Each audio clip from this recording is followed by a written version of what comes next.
ಚಿಕ್ಕಬಳ್ಳಾಪುರದ ಸಮಸ್ತ ನಾಗರಿಕ ಬಂಧುಗಳೇ, ಈ ದಿನ ಕರ್ನಾಟಕ ರಕ್ಷಣಾ ವೇದಿಕೆ ಕನ್ನಡಿಗರ ಸಾರಥ್ಯದಲ್ಲಿ ಡಾಕ್ಟರ್ ಚಳುವಳಿ ಚಲಪತಿಗೌಡರ ಬಣದ ವತಿಯಿಂದ ಜಿಲ್ಲಾಡಳಿತ ಭವನದಲ್ಲಿ ಜಿಲ್ಲಾ ಸಂಘದ ಹಾಗೂ ಎಲ್ಲ ತಾಲೂಕು ಸಂಘದ ಪದಾಧಿಕಾರಿಗಳಿಂದ ಒಂದು ಮನವಿ ಪತ್ರಗಳನ್ನು ಕೊಡುವಂತಹ ಕಾರ್ಯಕ್ರಮವನ್ನು ಮಾಡ್ತಾ ಇದ್ದೀವಿ. ಇದರ ಮುಖ್ಯ ಉದ್ದೇಶ ಚಿಕ್ಕಬಳ್ಳಾಪುರ ಜಿಲ್ಲೆಯಾದ್ಯಂತ ಇರುವಂತಹ ಎಲ್ಲ ತಾಲೂಕು ಕೇಂದ್ರಗಳಲ್ಲಿ, ಜಿಲ್ಲಾ ಕೇಂದ್ರಗಳಲ್ಲಿ ಶಾಲಾ ಕಾಲೇಜುಗಳು ಸರ್ಕಾರಿ ಶುಲ್ಕ ಏನು ನಿಗದಿಪಡಿಸುತ್ತೋ ಅದಕ್ಕಿಂತ ಹೆಚ್ಚು ಶುಲ್ಕವನ್ನು ವಸೂಲಾತಿ ಮಾಡ್ತಾ ಇದೆ, ಹಗಲು ದರೋಡೆ ಮಾಡ್ತಾ ಇದೆ. ಇವತ್ತು LKG UKG 50,000 ಕಟ್ಟಬೇಕಂತ ಪರಿಸ್ಥಿತಿ ಬಂದಿದೆ. LKG UKG 50,000 ಅಂದರೆ ಇನ್ನು PUCಗೆ ಡಿಗ್ರಿಗೆ ಎಷ್ಟಿರ್ಬೋದು ಅಂತ ನೀವು ಅಂದಾಜು ಲೆಕ್ಕ ಹಾಕ್ಬೋದು. ಶಿಕ್ಷಣವನ್ನು ಮಾರಾಟದ ವಸ್ತುವಾಗಿ ಇವತ್ತು ಮಾರಾಟವನ್ನು ಮಾಡುವಂತಹ ಖಾಸಗಿ ಸಮಸ್ಯೆಗಳು ಸದಾ ನಿಂತಿವೆ. ಇದಕ್ಕೆಲ್ಲ ಕಡಿವಾಣ ಆಗಬೇಕಂತ, ಜೊತೆಗೆ ನಮ್ಮ ಚಿಕ್ಕಬಳ್ಳಾಪುರ ಜಿಲ್ಲೆಯಲ್ಲಿ ನೀವೇ ನೋಡ್ಬೋದು ಫಲಿತಾಂಶ ಎಷ್ಟು ಬಂದಿದೆ ಅಂತ, ತುಂಬ ಕಡಿಮೆ ಬಂದಿದೆ ಇಡೀ ರಾಜ್ಯಕ್ಕೆ ಹೋಲಿಸಿದಾಗ. ಇಂಥದ್ರಲ್ಲಿ ಇಲ್ಲಿ ದುಪ್ಪಟ್ಟು ಹಣವನ್ನು ವಸೂಲಿ ಮಾಡುತ್ತಿರುವ ನಮ್ಮ ಖಾಸಗಿ ಶಾಲೆಗಳಿಗೆ ನಾಚಿಕೆ ಆಗಬೇಕು. ಶಿಕ್ಷಣದಲ್ಲಿ ಒಂದು ಫಲಿತಾಂಶ ತರಕ್ಕಾಗಲಿಲ್ಲ, ಆದರೆ ಫಲಿತಾಂಶದ ಬಿಟ್ಟು ವಸೂಲಾತಿಯನ್ನು ಹೆಚ್ಚು ಮಾಡ್ತಾ ಇದ್ದಾರೆ. ವಸೂಲಾತಿಯಲ್ಲಿ ನಮ್ಮ ಜಿಲ್ಲೆ ನಂಬರ್ 1 ಇದೆ.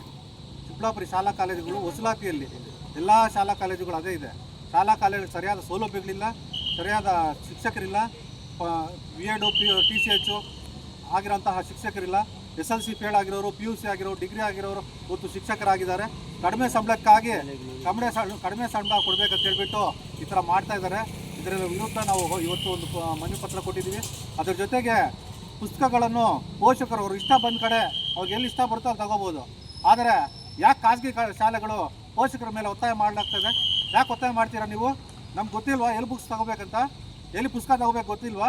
ನೀವು ಕೊಡೋ 5,000 10,000 ಕೊಟ್ಬಿಟ್ಟು ನಿಮ್ಮ ಹತ್ರ ತಗೋಬೇಕಾ? ನಾವು ಸ್ಟೋರ್ ಸಹಿತ ನಾವು ಹೋಗ್ತೀವಿ, ಕಡಿಮೆ ದರ ಎಲ್ಲಿ ಸಿಗುತ್ತೋ ಗುಣಮಟ್ಟವಾದ ವಸ್ತು ನಾವು ಪಡಿತೀವಿ.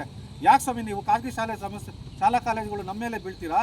ಪೋಷಕರ ಮೇಲೆ ಬಿದ್ದು ನೀವು ಇಷ್ಟೊಂದು ಇಷ್ಟೇ ಕೊಡಬೇಕು ಅಷ್ಟೇ ಕೊಡಬೇಕು ಅಂತ ಯಾಕೆ ನಿಗದಿ ಮಾಡ್ತೀರಾ? ಗೌರ್ಮೆಂಟ್ ಏನಾದರೂ ರೂಲ್ ಇದೆಯಾ? ಅದು ಆದೇಶ ಇದೆಯಾ? ಯಾಕೆ ಈ ಥರ ಮಾಡ್ತಾ ಇದ್ದೀರಾ? ಶುಲ್ಕನೂ ಅಷ್ಟೇ ನಿಮ್ಗೆ ಇಷ್ಟ ಬಂದಂತೆ ಮನ ಬಂದಂತೆ ಆಗ್ತಾ ಇದ್ದೀರಾ. ಎಲ್ಲ ಕಣ್ಮುಚ್ಚಿದ್ದಾರೆ ಅಂತ ಹೇಳಿದ ಎಲ್ಲ ಕಷ್ಟಪಡೋರು, ಈ ಭಾಗದಲ್ಲಿ ಚಿಕ್ಕಬಳ್ಳಾಪುರ ಜಿಲ್ಲೆ ಇರೋರಂಥ ಗಡಿ ಭಾಗದಲ್ಲಿರೋರು, ಎಲ್ಲ ಕೂಲಿ ನಾಲಿ ಮಾಡೋಂಥ ಕೆಲಸದವರು. ಅಂಥದ್ರಲ್ಲಿ ಸರ್ಕಾರಿ ಶಾಲೆ ಬೇಡ ಅಂತ ನಿಮ್ಮ ಶಾಲೆಗೆ ಬಂದಾಗ ನೀವೇನು ಮಾಡ್ತಾ ಇದ್ದೀರಾ? ನೀವು ಸರಿಯಾದ ಕ್ರಮ ತಗೊತಾ ಇದ್ದೀರಾ? ಸರಿಯಾದ ಶಿಕ್ಷಣ ಕೊಡ್ತಾ ಇದ್ದೀರಾ? ನೀವು ಬರೀ ವಸೂಲಾತಿಯಲ್ಲೇ ಕಾಲ ಕಳೀತಾ ಇದ್ದೀರಾ. ಶಿಕ್ಷಕರು ಸರಿ ಇಲ್ಲ, ಶಾಲಾ ಆಟದ ಮೈದಾನ ಇಲ್ಲ, ಶೌಚಾಲಯಗಳು ಸರಿ ಇಲ್ಲ, ಆದರೂ ಸಹ ನೀವು ದುಪ್ಪಟ್ಟು ಶುಲ್ಕವನ್ನು ಕಟ್ಟಬೇಕಾಗುತ್ತೆ. ಮತ್ತು ನೀವು ಕೊಡುವಂಥ ಸಮವಸ್ತ್ರಗಳು ಕೊಡಬೇಕು, ನೀವು ಹೇಳೋ ಸಮವಸ್ತ್ರನ ಕೊಡಬೇಕು. ಇನ್ನೊಂದು ನೀವು ಮಾಡಿರೋ ತಪ್ಪೇನಂದ್ರೆ ಇಡೀ ಜಿಲ್ಲಾದ್ಯಂತ 1ನೇ ತರಗತಿನ 10ನೇ ತರಗತಿವರೆಗೆ ಅನುಮತಿ ಪಡೆಯುವಾಗ ಕನ್ನಡ ಮಾಧ್ಯಮ ಅಂತ ಪಡೆದಿದ್ದೀರಾ. ಇವತ್ತು ನೀವು ಮಾಡ್ತಾ ಇರೋದು ಆಂಗ್ಲ ಮಾಧ್ಯಮದಲ್ಲಿ ಪಾಠ. ಯಾಕೆ ಸ್ವಾಮಿ ಈ ಥರ?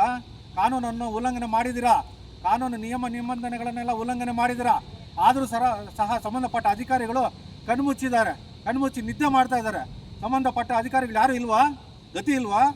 ಯಾಕಿಲ್ಲ? DDPO ಏನು ಮಾಡ್ತಾ ಇದ್ದಾರೆ? DDPO ಏನು ಮಾಡ್ತಾ ಇದ್ದಾರೆ? ನಮ್ಮ ಜಿಲ್ಲಾಧಿಕಾರಿಗಳು ಏನು ಮಾಡ್ತಾ ಇದ್ದಾರೆ? ಅವ್ರ ಮೇಲೆ ಸೂಕ್ತ ಕ್ರಮ ತಗೋಬೇಕಂತ ಇವತ್ತು ನಾವು ಜಿಲ್ಲಾಧಿಕಾರಿಗೆ DDPOಗೆ ಮನವಿ ಕೊಡ್ತಾ ಇದ್ದೀವಿ. ತಕ್ಷಣವೇ ನೋಟಿಸ್ ಒಂದು ಜಾರಿ ಮಾಡಬೇಕು, ಒಂದು ಸೂಕ್ತ ಕ್ರಮ ತಗೋಬೇಕು, ಕಾನೂನು ಕ್ರಮ. ಯಾವ ತಪ್ಪಿತಸ್ಥರು ಯಾರಿದ್ದಾರೋ ಶಾಲಾ ಕಾಲೇಜುಗಳು ಮುಖ್ಯಸ್ಥರು ಅವ್ರ ಮೇಲೆ ಸಹ ಒಂದು ಕಾನೂನು ಕ್ರಮ ತಗೋಬೇಕು. ಆಗ ಮಾತ್ರ ನಾವು ಹೋರಾಟವನ್ನು ಮಾಡ್ತೀವಿ. ಇಲ್ಲಾಂದರೆ ಅತ್ಯಂತ ಉಗ್ರ ಹೋರಾಟ ಮಾಡ್ತೀವಿ. ಇವತ್ತು ಸಾಂಕೇತಿಕವಾಗಿ ಒಂದು ಮನವಿ ಪತ್ರವನ್ನು ಮಾತ್ರ ಕೊಟ್ಟಿದ್ವಿ. ಮುಂದಿನ ದಿನಗಳಲ್ಲಿ ಉಗ್ರ ಹೋರಾಟ ಮಾಡ್ತೀವಿ ಅಂತ ಹೇಳುತ್ತಾ, ಎಚ್ಚರಿಕೆಯನ್ನು ಹೇಳುತ್ತಾ ನಾನು 2 ಮಾತು ಮುಗಿಸ್ತೇನೆ. ಜೈ ಹಿಂದ್, ಜೈ ಕರ್ನಾಟಕ.